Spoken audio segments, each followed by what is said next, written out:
So there's a funny story. And the story was about how the Oregon Things Look Different Here campaign was first born. I think we had just signed a contract with Wieden+Kennedy. And because it's new work, because it's a new relationship with an agency, because there's a new state tourism director, because there was some additional money that was added, so there were a lot of eyes on this campaign, the governor was brought in. They met with Goldschmidt, and it was like Christmas Eve or some crazy time, and the weather was really bad, and they presented a bunch of lines to him. Guess he wasn't in a great mood. The governor was needing to get off to another occasion, so he was a little snippy about things. And it's just not going well. All these ideas are being thrown out there, and he's just not being receptive to anything. And then Dan said, hold on. So he leans in and he goes, Governor, all the stuff we've been showing you, it's just for show. It's not the real work. Here's the real concept. Oregon, shaped like Wyoming, but comes with a beach.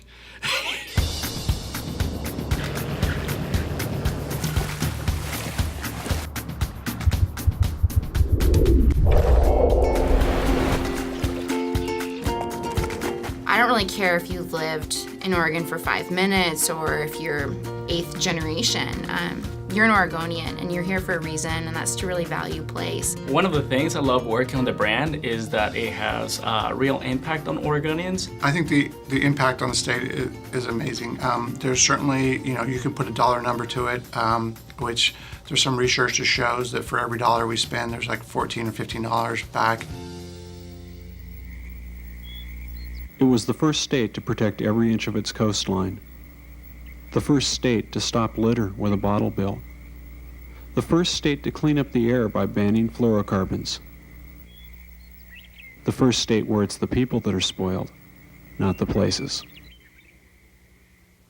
So when we launched Oregon Things Look Different Here, there was a lot of people and media stories criticizing it, saying it wasn't grammatical or it didn't say anything.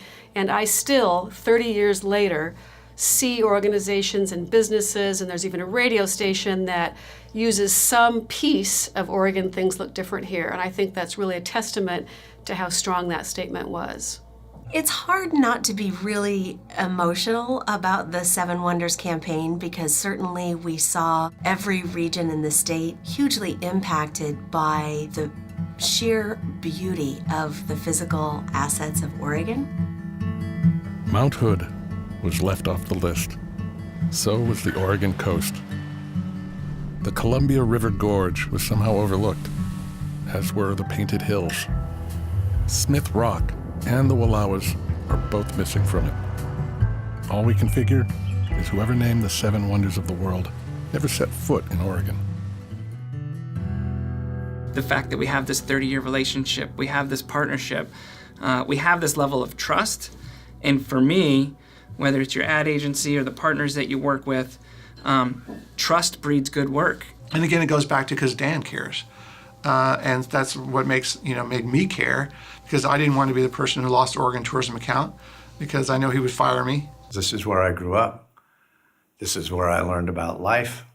And this is where I've done the work I was destined to be. I have heard some things, whether it's true or not, and that is that Dan Wieden has shared with the Wieden+Kennedy team that if they ever lose the Travel Oregon account, blood will spill and heads will roll. Oregon, Oregon, Oregon, Oregon, Oregon, Oregon, Oregon, Oregon, Oregon, Oregon, Oregon, Oregon, Oregon, Oregon, Oregon, Oregon, Oregon, Oregon, Oregon. Okay, so Frogs and Fish. Frogs and Fish is legendary Travel Oregon, Wieden+Kennedy collab work. University of Oregon was in the Rose Bowl. And so we got some free advertising space, or we got some very heavily discounted advertising space. And, say if you give us a 30-second commercial, we'll run it. And I think it was Glenn started doing voices with the animals, wasn't it? Yeah. Oh, this is nice. Oregon rivers are so clean. You know, my uncle in the Rogue says the whole state's like this. No kidding. Yeah. Well, I'm gonna give this another shot. The marketing landscape has changed dramatically.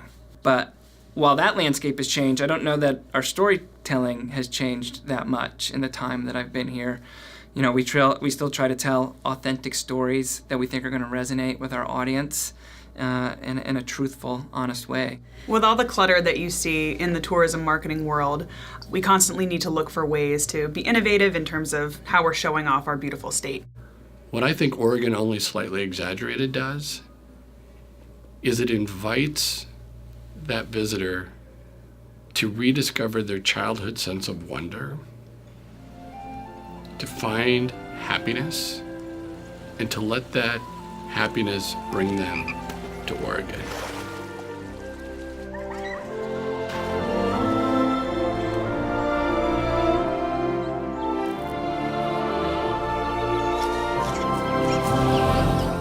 Especially with that Oregon Symphony soundtrack, I still get little goosebumps.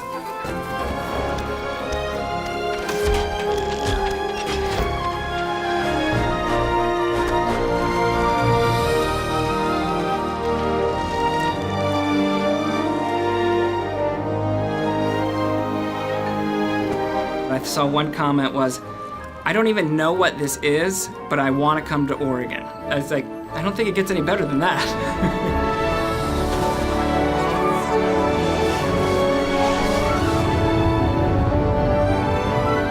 It's Oregon, with a very fantastical twist.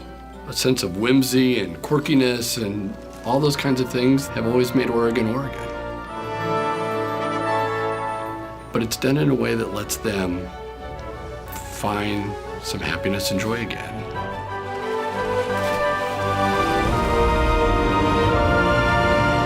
And let that carry them to Oregon for their next great vacation destination.